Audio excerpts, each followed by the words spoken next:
So with the update Dance of Dragons slowly approaching, and then also we have something actually pretty more important there than the update coming out, is that the whole roadmap is coming to an end for the year of 2024. So we should start to see new devlogs whenever it comes to introducing a new roadmap that we should see there in 2025. So in this video, I'm going to be going over some of my suggestions whenever it comes to what should be on this new roadmap. But also, I really want to hear your feedback from you guys as well to just see what you would prefer to see on War Thunder. So make sure to leave that in the comments and also like the video so it gets to more people. So maybe Gaijin can actually implement some of these suggestions in their new roadmap, especially since it should take them probably like a month or two to get everything sorted and put together. But also, one thing last to remember is that most of my feedback is going to be based on the mode of ground RB. I know that there's tons of other things like naval, aircraft, helicopters, etc. So if you have feedback for that, make sure to leave it as well. But for me at least, I'm going to be focusing on the area that I know the most of, which is going to be ground RB. So the way that I'm going to separate all the feedback that I have is that I'm going to do the first one, which is gameplay, which is the most important, and it's going to go from like the most important to the least important. So I'm going to be doing gameplay, economy,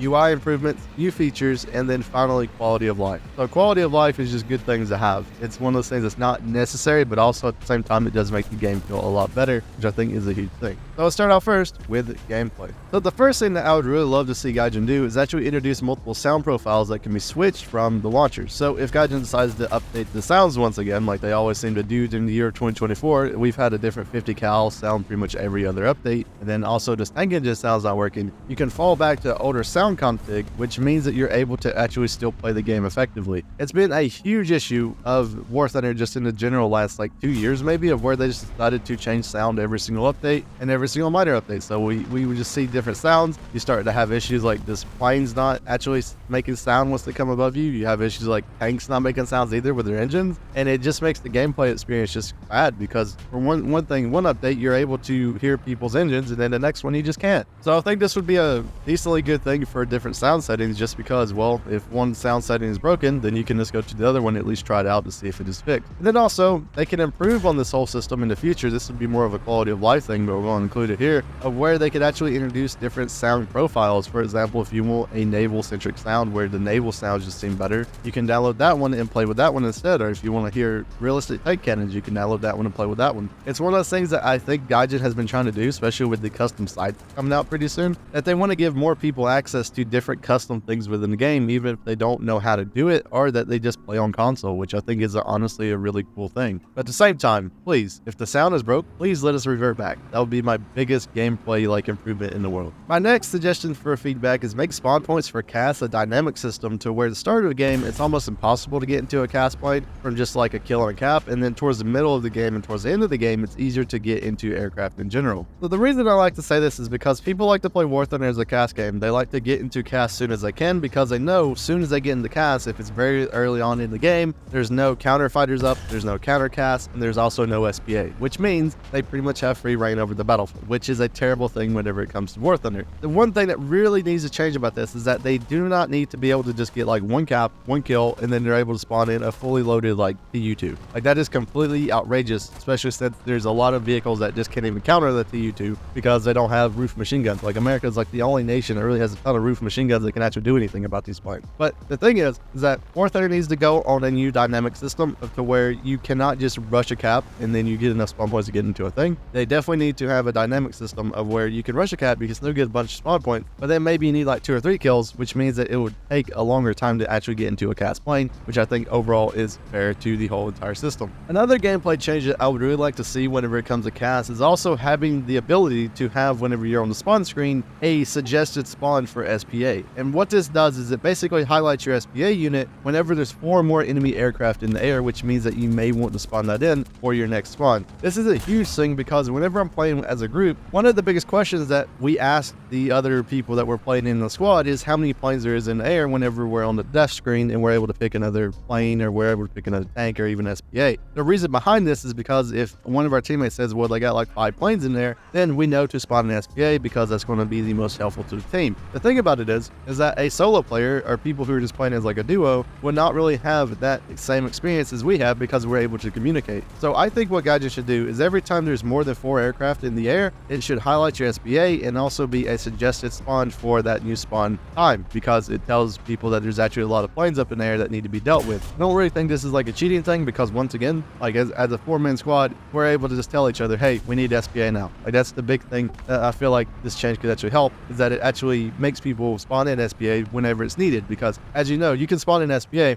and there just be nothing in there. And I feel like this change would give at least some more like prevalence to actually spawning in SPA and then having your team actually do something whenever it comes to taking down aircraft, instead of just letting the aircraft take over the game. So I think this would be a really good suggestion of just having a suggested spawn for SPA, and then it makes people spawn it more, then maybe you'll actually be able to take down all the aircraft in the air. So now we're moving on to the economy portion of this video, and the first one actually kind of just goes back with the gameplay of SPA, which is actually improving or having better rewards for playing SPA or fighters, shooting down planes, and ground RB. This is a gripe that I have because this is one of the playstyles that I really love to play. I really love just getting into like a Spitfire Mark 24 and just shooting all the planes down. It's so satisfying getting something like the Yak 23 and nothing can touch you, and you just shoot down everybody that spawns in the plane. It's very satisfying, but it's not rewarding. I can tell you this, I've gotten like 7 kills before, and I'm like almost at the bottom of the team, just because the amount of like stuff that actually count towards ground RB doesn't really count much whenever it comes to score, whenever it comes to your like fighter kills and also your SPA kills. It's one of the least rewarding playstyles in the game, which is why a lot of people just don't even like to play this playstyle, because why are you playing it to not get rewarded barely anything? If you get into a fighter and shoot down a bunch of planes, you can even get the reward for doing really well, and then you're like almost last on the team, because while tank kills matter more for score and also capture point, even though you probably just saved a bunch of your teammates, which I think is more valuable than it is actually just capping a point or shooting a tank on the ground, because you're destroying other people's gas, which took a ton of spawn points to spawn in, which I feel like should be better rewarded whenever it comes to War Thunder, and it would actually force more people to actually want to go after these things, because, well, the reward's better. If the reward's better, then people would want to shoot down planes. People would want to get into SPA and do all kinds of stuff. But as of right now, you're not rewarded with RP, you're not rewarded with SL, you're not rewarded with score even. So what is the point of doing this other than that you're playing for a win? Like, you want to just win the game. Because if you don't jump into a plane or jump into an SPA and just let the aircraft just take over, then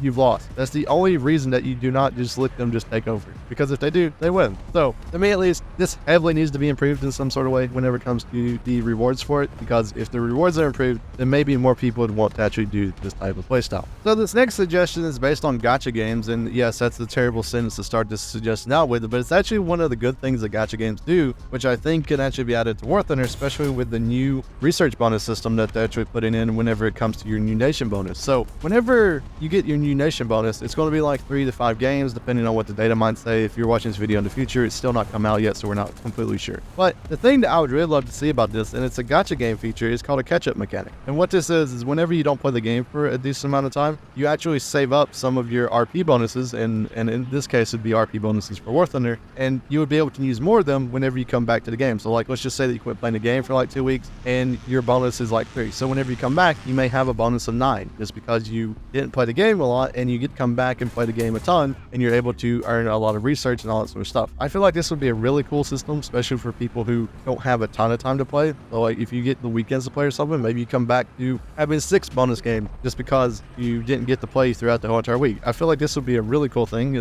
It's called a catch-up mechanic in gacha games, and it would, to me at least, be a really cool thing for War Thunder. And then finally, the last thing for the economy, there needs to be more BR changes. Like, this is ridiculous that we've went throughout this whole entire year with maybe like 2 or 3 BR changes, and there's just been a lot and a ton of issues with the game itself. Like, we're still waiting on the separate battle ratings for ground and air whenever it comes to aircraft, for the mid tiers and low tiers, which should have already been done. I mean, it's ridiculous that we still have a lot of planes that are still doing extremely well with the ground, and they were not affected at all by the new change of the BR system. So definitely one thing that really needs to improve on. Like, I would suggest like every 3 months having almost BR changes. Like, that should be the like golden rule for this whole entire game. I know you still have to like, you know, get statistics and everything and just see how newer vehicles are doing, but at the same time, it's kind of ridiculous that we've spent this amount of time and we still don't even have the separate battle rating. So more BR improvements would always be a huge thing. So I hope we get to do that in the future. Next is UI improvements, and for UI improvements, I think you can do a lot of them, but I'm just going to like go down to what I suggest they should actually do, and it's basically going to be helping your players in War Thunder. So the first thing that they need to do is they need to have a new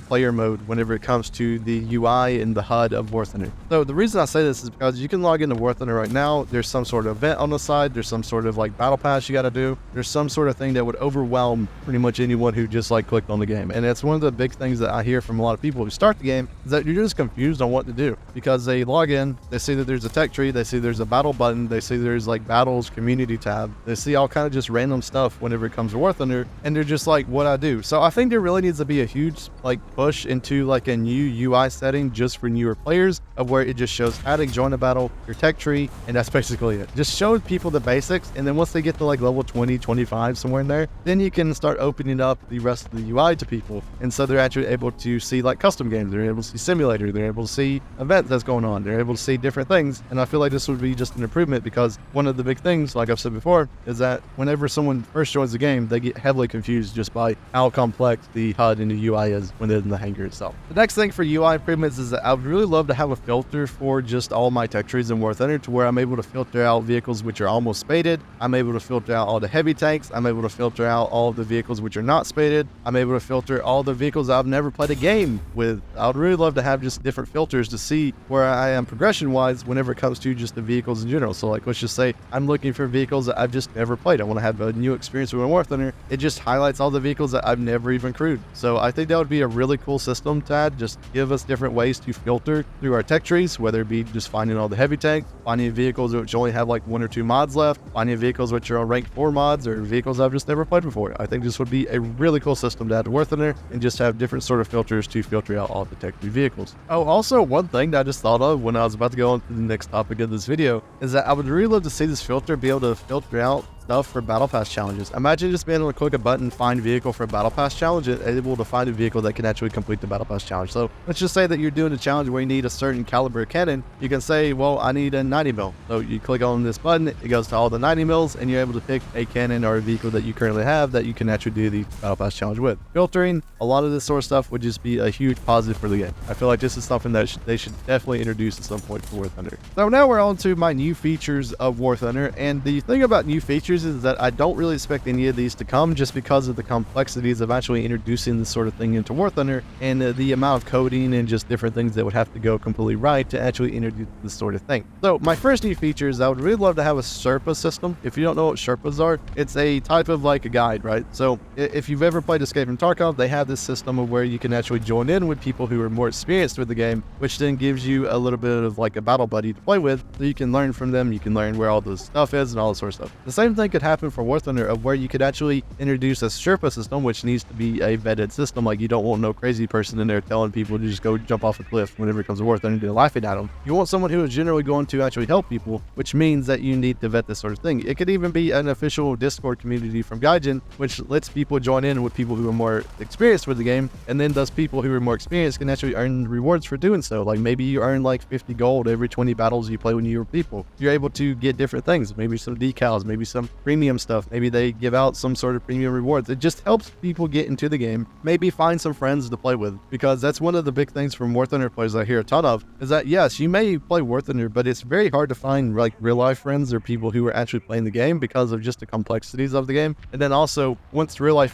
friends start playing, most of the time they're just not the same battle rating as you, or they're not the same rank, and you have to drop back down to actually play with them. So I feel like this would be a really cool system. Like, you introduce a way to give people access to more experienced players. I mean, I'm not saying that you have to be like the best player in the world. You're just able to tell somebody, maybe you don't need to take 100 rounds because you only need like 20 per game. Like, just the little things matter the most, and being able to help a newer player get into the game and getting rid of some of the confusion and helping them, I think this could be a really positive thing for Gaijin. The next thing for new features that I'd really love to see is more customization for tanks, preferably a system very similar to like Euro Truck Simulator or American Truck Simulator, where you're able to just pick and choose which parts of the tank that you want to actually change. There's a ton of vehicles with War Thunder of where you can technically take the side skirts off, or you could put like certain side skirts on, or you can make them like look battle damaged or something like that. I feel like more like actual customization to the tank itself would be just really cool to actually kind of do. Like, I know it's something that's going to be very hard to do whenever it comes to War Thunder, just because of the complexities of just the customization system in general, but I would really love to see like official barrel mark, or just seeing that you can take off the side skirts, or putting different kind of like logs onto your tank, or putting different things that just make your tank look different compared to everything everything else. And you still can have the like decals and the actual decorator system, but this is just affecting the tank as itself. Maybe you can put the headlights to be on or something. You could do different sort of things that I think would just make the tanks in general just look really, really cool. So honestly, it's going to be a complex system that I don't really expect to ever come, just because it's a very complex system. But at the same time, if they could actually introduce a system to very similar to like Euro Truck, where you're able to customize every single little bitty detail about your tank, it'd be pretty cool. And I feel like it'd be something that people would love to have in War Thunder. So this next thing is something that is technically already added in War Thunder, but it needs to be repurposed for a new whole entire system. So World War mode. When's the last time you've heard about it? When's the last time that you've actually played it? I played all the seasons. I've actually commanded some of the game. I've actually experienced pretty much everything to do with World War mode. And even after all those experiences, I still think that they should actually just scrap it and introduce this sort of new system that I'm going to propose. So I don't think there's any redeeming World War mode at this point. I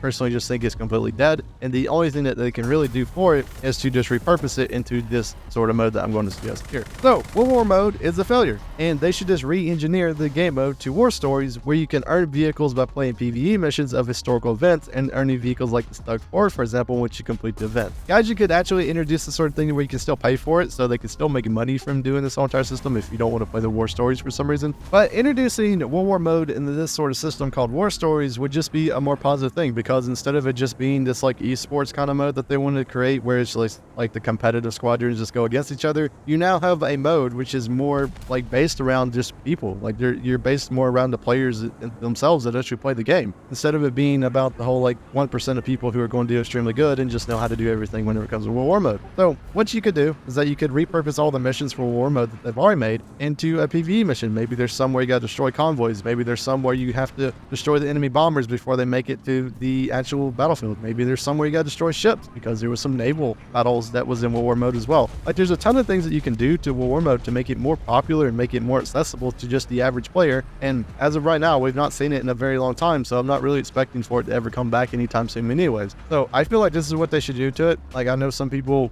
preferred like the esports mode like of it, but like me at least, it was kind of like one of those things that was just pretty much like it was just pretty much whoever just found the meta the first, and whoever just played the most matches within the first couple hours, and then they just had to sit there. So I mean, it's not the best thing in the world, and I feel like this sort of thing of just re-engineering it to something else that would be more beneficial for the whole entire community would just be better in general. And I'm not really sure why Gaijin hasn't already done this, and as far as we know right now, they're still working on it, just we haven't seen it in a very, very long time. The World War mode's a failure. Definitely needs to be re-engineered to like war stories, to where you can actually do these sort of things, and I think for a lot of people it would be very, very fun to actually do. And then finally, we have my last suggestions for quality of life, which I think quality of life are things that should come to the game. They should be very simple to actually add, but once again, it's one of those things that's a quality of life thing, so it's not a huge issue if it doesn't come, but at the same time, it would be really nice if it would come. So the first quality of life thing is that there needs to be a harsh punishment for purposely team killing nuke planes, or just in general removal of friendly fire whenever it comes to the nuke aircraft in War Thunder. If you don't know what I'm talking about, so if you're playing ever ground RB and you spawn into a nuke,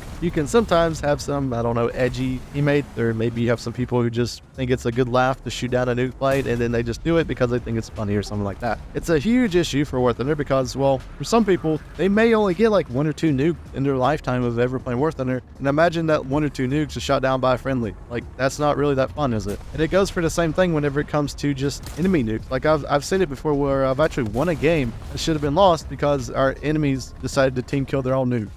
Like, who could even be that stupid to actually do that? But at the same time, there needs to be like very harsh penalties whenever it comes to this sort of thing, especially if it's on purpose. Like if it can be proved to be on purpose, like I don't think it should be just an automatic type of thing. I feel like whenever there's a nuke plane that's team killed, it's automatically reviewed by one of the game masters, and then one of the game masters can actually just look at the replay and see, was it accidental? For example, if you shoot like a Stinger missile at a plane that was trying to shoot down a nuke plane and it accidentally goes for the nuke plane itself, like that's an accidental one. That's like fair enough. But at the same time, if you shoot a Stinger missile and there's no one even around the nuke plane and it just hits the nuke plane, well, that's your fault. Like that's just completely just being a not nice person. So definitely needs harsher penalties for it. I preferably would say more of a ban than going on what some people have said whenever it comes to like more SL or something like that. I feel like it should be more of a ban thing whenever it comes to a harsher penalty, just because some people have billions of SL at this point. They don't really care. This thing's kind of funny. They shot down a nuke plane because they didn't get one or something. So I feel like that's what they should do, that they should actually just just make a system to where it just says, hey, this guy got killed in his nuke plane. He gets auto reviewed by like a game master, and then they can either ban the person or just see that it was an accident. So I think that would be the way that I would do this. And honestly, something needs to be done about it. Like even just turning off friendly fire on nuke planes would just fix this whole issue. And I feel like that could be the easiest solution to all this. And the last thing is the quality of life feature that I know a lot of you probably want to see, because a lot of you asked me to actually release some of the CDK files whenever it comes to armor videos that I make. And I want Gaijin to actually introduce an official thing, because I feel like this will be better than anything that I could ever do, just because of the complexities of actually making one of these missions, and then also just explaining to people how you even get one of these missions to run. So what they need to do is that they need to actually make an armor room where you're able to spawn in any vehicle from the game, and you're able to take any vehicle that you currently have and just go shoot it. Like, I feel like that is a better system than the armor protection analysis, because the armor protection analysis is cool and all, but at the same time it's more satisfying and I think more valuable to actually just shoot the actual tank itself and see the different sort of damages and all that sort of stuff that you can do to it. While yes, it is technically available to go make your own little missions that you can play with the War Thunder CDK and just have all that sort of thing, it's kind of hard to do actually, to like give out that sort of thing, because for one, they're extremely hard to make, because the War Thunder CDK, if you've never used it, it's just one of the most like 1990s piece of equipment you've ever like tried to mess with. A lot of things within that CDK is just so annoying to where it takes hours to just like copy and paste a bunch of vehicles together, just because you can't like just mass copy paste and put new like item tags on it. It's just it's just very annoying. But at the same time, this sort of system where you're able to like spawn in a tank, you're able to put it at a certain distance, you're able to put it at a certain angle, you're able to test it against any of the vehicles that you currently have, I think would just be a better thing. It can be like a firing range. It could even be just like a gray like background firing range where you just angle it. You can put a little mound in front of it if you want to make it hold down. Like I feel like this would be very cool, like just a little bitty mission editor within the game itself, and you spawn in your tank, you're able to just put it any way you want it to, and then you can just shoot at it and test out all the different armor values and all that sort of stuff. I think this would be a cool system. I do understand the armor protection analysis is already here, but as some people have said before, they don't really trust it sometimes. And then also just real life and real gameplay experiences would just be better to me, and it would make making the War Thunder armor videos a lot easier to do, just because I could just go onto that and then do it instead of like spawning everything with the War Thunder CDK. Trust me, if you've never used the War Thunder CDK, it's just annoying, like, to be quite honest with you. There's sometimes you'll spawn in a thing, it just crashes it, and then you have to start over because you forgot to save, and it's just annoying. That's why I don't recommend anyone ever doing it. It's the reason that I don't really ever do these sort of like videos to just give it to other people. It's not because that I don't want to, it's just because it's so complex on just how to like tell people how to start these things, and then also the next War Thunder update could just break it. So I really want Gaijin to introduce an official thing, just so people can do the same type of stuff I'm doing with the War Thunder CDK, but then do it officially within the game, so they can always have access to it, and then they can always use it forever. So this is a big quality of life thing I'd really love to see, and hopefully Gaijin does do it. So yeah, that's my suggestions whenever it comes to War Thunder. What do you guys suggest whenever it comes to adding different things to the game? Hopefully some of you guys agreed and also probably disagreed with a lot of stuff within this video, because some people probably don't think it's important. But honestly, this is the feedback that I would love to see addressed within the new roadmap. Maybe some of it is, maybe some of it isn't, but at the same time, I feel like any feedback that is given is going to be a really good thing. So I hope everyone has a wonderful day, and we'll see you guys in the next War Thunder video.